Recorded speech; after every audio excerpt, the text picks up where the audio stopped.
Olá pessoal, esse é o Conexão GEO, retrospectiva 2018, segunda parte. Hoje é quinta-feira, dia 27 de dezembro. Como eu tinha comentado ontem, o podcast de hoje vai tratar de China, Rússia e Europa. Sobre China, em 2018, eu trouxe 6 pontos para falar com vocês.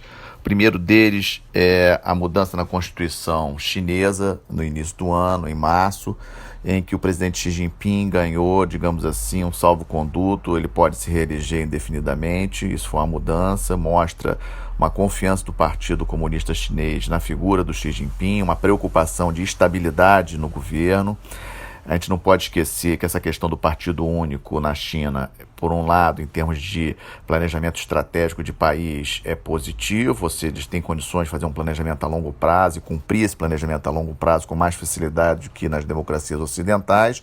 Por outro lado, também é uma fragilidade, porque, obviamente, grande parte ou parte da população mais esclarecida da China, aqueles que vão principalmente para o exterior estudar, etc., sabem como são os regimes em outros países, os regimes políticos em outros países, e obviamente questionam por que a China permanece com esse regime. Então, essa questão da estabilidade interna em função do partido único é uma grande preocupação na China. O Xi Jinping sabe que a questão da corrupção é seríssima dentro da China em função justamente dessa questão do partido único, ou seja, o fato de ter um partido único facilita muito essa questão da corrupção, leva muito essa questão da corrupção. Então o Xi Jinping trabalha muito isso. Esse foi o primeiro ponto que considero importante.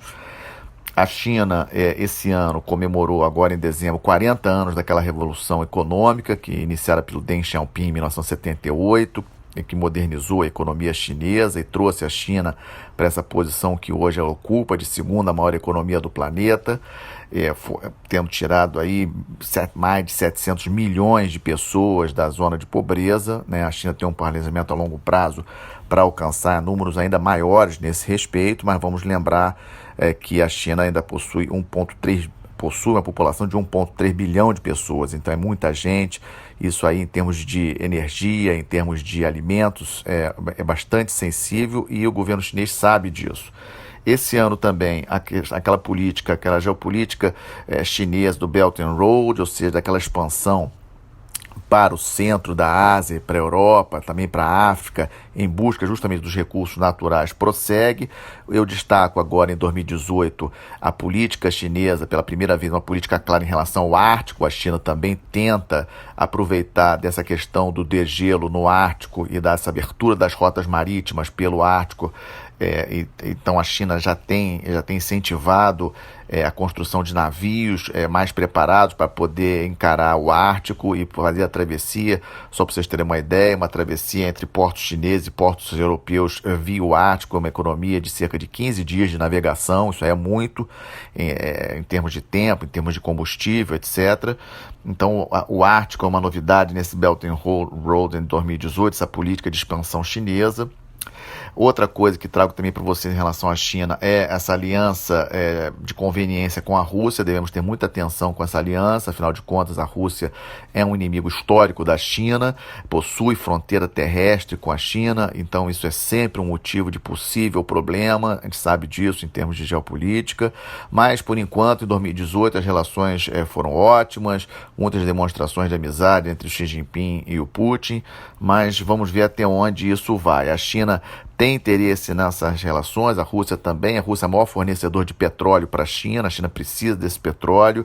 A China também mostrou interesse em tentar uma maior aproximação da Índia, que é um inimigo histórico, até maior do que a Rússia. Vamos lembrar que China e Índia já entraram em conflito por causa de suas fronteiras terrestres. A China também aumenta muito a sua presença no Oceano Índico, que é uma área de influência da Índia, ou seja, a Índia não gosta dessa presença da China no Oceano Índico, não gosta da presença da China no Paquistão, que é um inimigo histórico da Índia, mas a China tenta se aproximar da Índia porque ela quer abrir aquela contenção que os Estados Unidos, aquela geopolítica da contenção que os Estados Unidos tenta fazer em relação à China.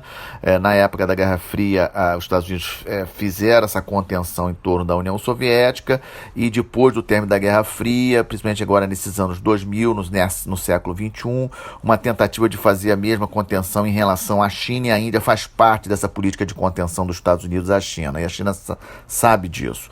E aí entra o BRICS, obviamente, né, que Rússia, China, Índia, Brasil e África do Sul, e chama atenção para a importância do Brasil não perder essa oportunidade de manter boas relações com a China, nosso maior parceiro comercial. É muito importante para o Brasil ter atenção a isso. Um outro ponto importante em relação à política externa chinesa nesse 2018, a questão da guerra comercial com os Estados Unidos, um ponto importantíssimo. China e Estados Unidos corresponde a 23% do comércio internacional, isso é muita coisa, ou seja, quase um quarto de todas as exportações e importações do mundo são China mais Estados Unidos. Ou seja, então a guerra comercial entre os dois países obviamente abala e mexe com o mundo de uma maneira geral. É um ponto bastante importante que tem que ser acompanhado. Está previsto um encontro já agora em janeiro entre Estados Unidos e China para debater essa questão das tarifas entre os dois países. Vamos ver como que isso evolui. Outro ponto que também chama a atenção são as questões, obviamente, militares.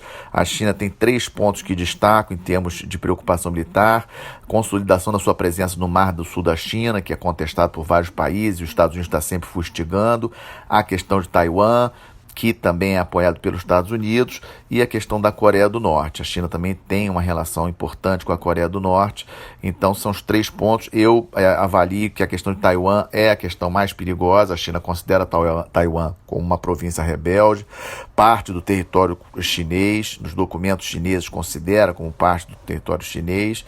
Então, acho que Taiwan é o que nós devemos ter mais atenção. Me preocupo mais com Taiwan em termos de conflito militar envolvendo China e Estados Unidos do que com o Mar do Sul da China. Esse ano também vimos a continuação do crescimento da marinha chinesa. A China percebeu a importância da marinha de guerra para o seu país. Então, o segundo porta-aviões chinês já está praticamente operacional, devendo realmente entrar plena operação em 2019. O terceiro porta-aviões já em construção. China investindo bastante em termos de tecnologia, já é o segundo maior orçamento de defesa, e a China conta muito com essa questão do desenvolvimento de tecnologia para ter algum tipo de vantagem em relação aos Estados Unidos, que, como eu comentei ontem, ainda está bem à frente da China em termos militares. Por fim, volto a chamar a atenção da importância das relações do Brasil com a China. Somos o maior parceiro, é o nosso maior parceiro comercial. O Brasil vende commodities para a China investe bastante no Brasil. Devemos ter uma postura madura em relação à China, em termos de relações externas, em termos comerciais. Outro ator que me propus a falar sobre hoje é a Rússia. A Rússia iniciou o ano de 2018 com a reeleição do Putin, mais 6 anos, fica até 2024 no poder. O Putin, sem sombra de dúvidas, salvou a Rússia de uma década terrível, que foi a década de 90, logo após a queda, a dissolução da União Soviética em 91. Foi uma década, os especialistas russos mesmo admitem que é uma década para se esquecer na história da Rússia. E o Putin trouxe novamente essa coisa do orgulho russo, de valorizar a questão dos czares, da história da Rússia. Isso foi muito importante, mas a Rússia possui muitas fragilidades, e essas fragilidades ficaram claras em 2018, a questão da dependência do petróleo. A Rússia, praticamente, a gente pode falar que ela depende demais de petróleo e gás e armamentos. Para vocês terem uma ideia, a Rússia ela vende, é responsável por 22% das vendas de armas do mundo. Os Estados Unidos estão em primeiro lugar, são o maior exportador de armas do mundo. Os Estados Unidos, para vocês terem uma ideia, em termos assim de exportação de armamentos, em termos de 34%, 35% de tudo que se exporta em termos de armas no mundo sai dos Estados Unidos. A Rússia fica em segundo com 22%. Então, a indústria de defesa da Rússia ainda é muito evoluída, é um ponto de força que o governo Putin tem ao seu lado, obviamente, mas não tem uma diversificação em termos de outros produtos. Isso é uma fragilidade para os russos. A Rússia também tem um problema demográfico sério, ou seja, a população russa diminuindo num território enorme, né, o maior país do mundo, e a questão também das sanções econômicas que foram impostas pela Europa e pelos Estados Unidos a partir da questão da Crimeia de 2014, quando a Rússia anexou a Crimeia, que fazia parte da Ucrânia. Isso também vai minando a economia russa, com essa dependência muito forte do petróleo. O preço do petróleo caiu nesse final do ano, uma faixa entre 40 e 50 dólares, isso não é bom para a Rússia. A Rússia também se preocupa muito com relação a a pressão digamos assim, da Europa, principalmente da OTAN, em torno no seu entorno estratégico, ou seja, a aproximação da OTAN em termos de exercícios militares com a Ucrânia, em termos de exercícios militares com a Geórgia. Vamos lembrar que no final da Guerra Fria havia uma promessa, foi feita uma promessa do George Bush pai para, na época, o Gorbachev, de que a OTAN não se aproximaria da Rússia. Isso não aconteceu, ou seja, Letônia, Estônia, Lituânia passaram para a OTAN, Polônia passou para a OTAN, Romênia, ou seja, países que faziam parte, digamos assim, daquela chamada cortina de ferro, ou seja, países que eram dentro da influência da União Soviética passaram para a OTAN, e Ucrânia e Geórgia são, digamos assim, os dois candidatos a fazerem parte da OTAN. A questão com a Ucrânia é uma questão bastante importante para a Rússia. Ocorrerão eleições presidenciais agora em março de 2019 na Ucrânia. Ocorreu esse problema recente dos navios ucranianos que foram apresados pelos russos nas proximidades da entrada do Mar de Azov, naquela área ali próxima da Crimeia. A Rússia mostrando que tem ainda muita força. A questão do leste da Ucrânia, aquelas províncias no leste da Ucrânia, que com guerra civil a situação ainda está instável, são províncias pró-Rússia e que o governo da Ucrânia tenta consolidar a sua presença nessas províncias, parte do seu território. Então essas eleições na Ucrânia são muito importantes, a Rússia tentando influenciar o resultado das eleições no sentido de eleger candidatos ucranianos pró-Rússia, para poder estabilizar a situação.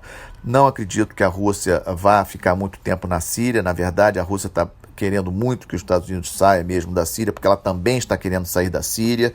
A Rússia vai manter apenas a sua base naval em Tartus, não acredito que vá manter uma grande presença militar lá.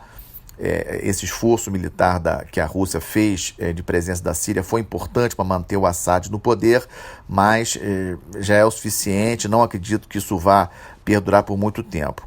Também vimos alguns movimentos aí da Rússia agora nesse final de ano para prestigiar o governo do Maduro na Venezuela. Bombardeiros estratégicos russos andaram posando lá na Venezuela agora no final do ano, mas não vejo isso com grande importância. A Rússia tem relações com a Venezuela.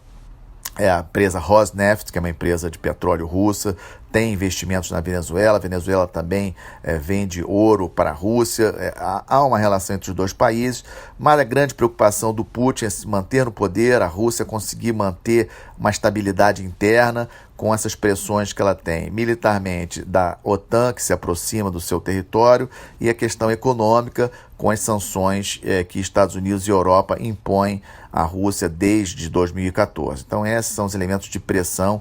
Vamos aguardar como que 2019 avança para a Rússia, mas avalio que a primeira grande questão para nós acompanharmos é como que vai resolver as eleições na Ucrânia, agora em março de 2019. Terceira parte dessa análise, a Europa, iniciando pela questão do Brexit, ainda não resolvida. O Reino Unido ainda vivendo uma situação bastante difícil em termos de negociação com a União Europeia. Theresa May tentando negociar esse plano de saída do Reino Unido da União Europeia, que obrigatoriamente ocorrerá a partir de 29 de março. A Theresa May deve jogar para votação agora em janeiro essa questão do plano de saída do Reino Unido da União Europeia. Vamos lembrar que isso aconteceu num plebiscito em 2016. Na minha avaliação, uma péssima jogada para o Reino Unido.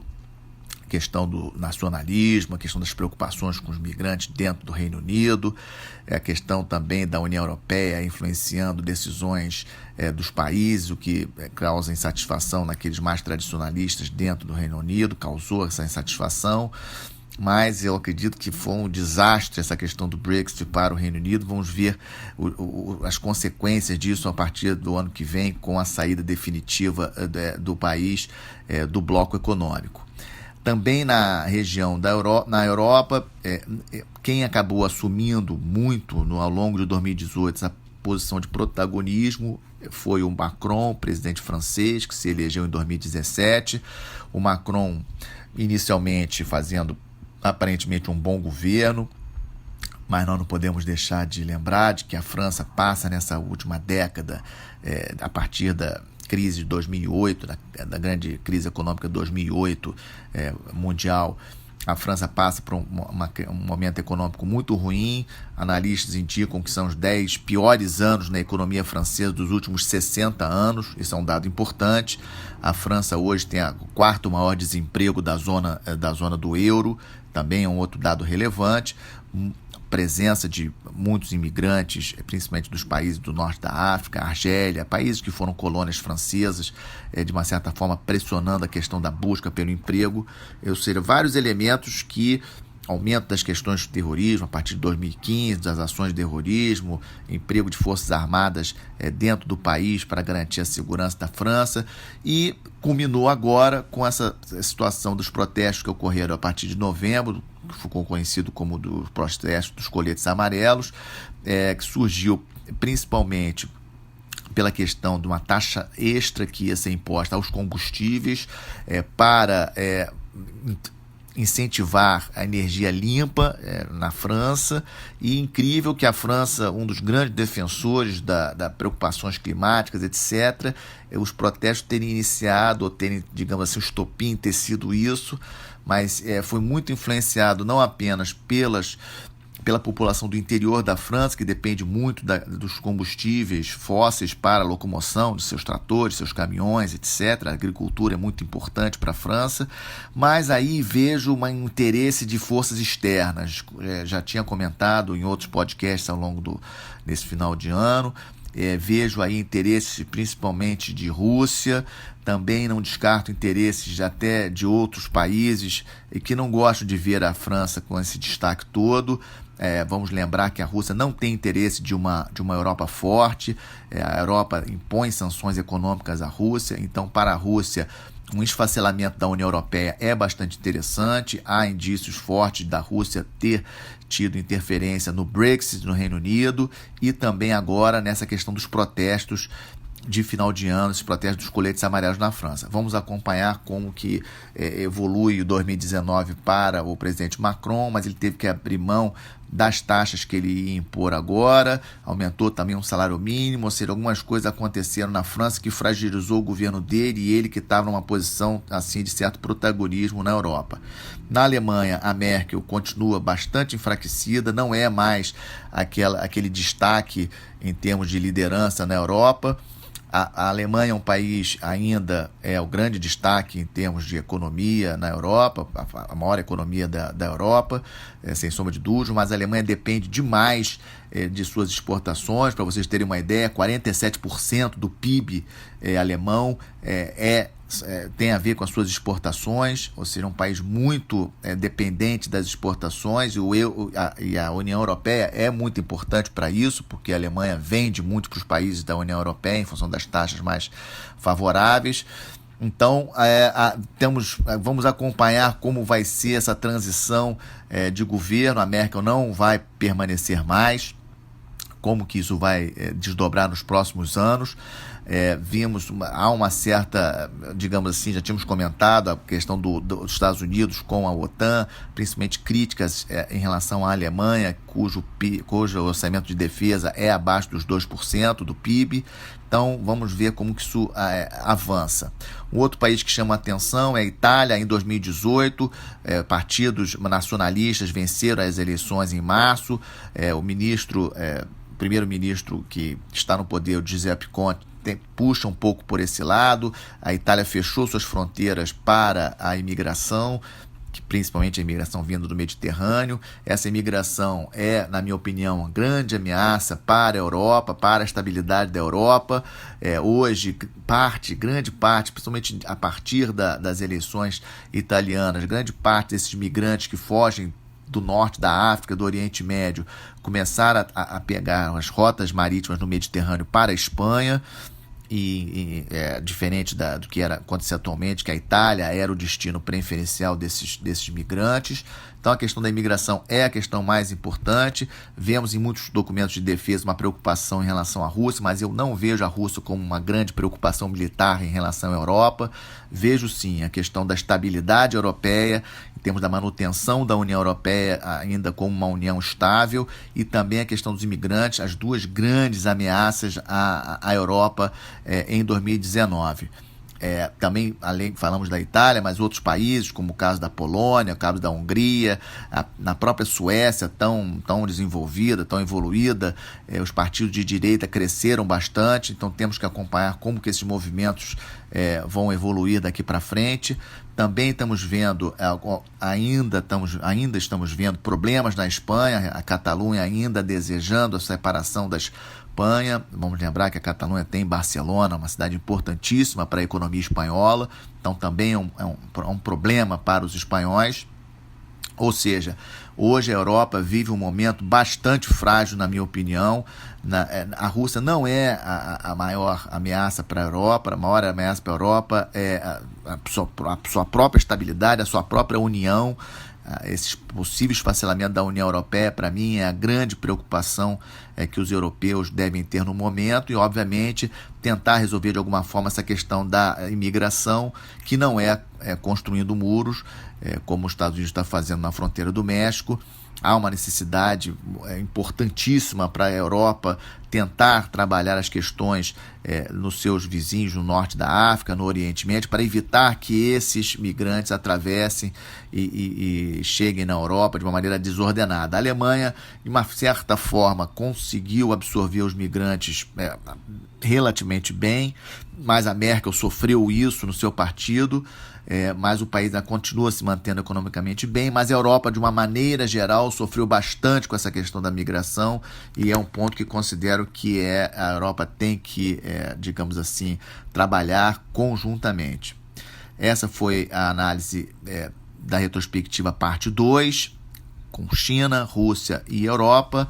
Amanhã, a parte 3, tratarei de Brasil e seu entorno estratégico, América do Sul, Atlântico Sul, costa ocidental da África. Obrigado.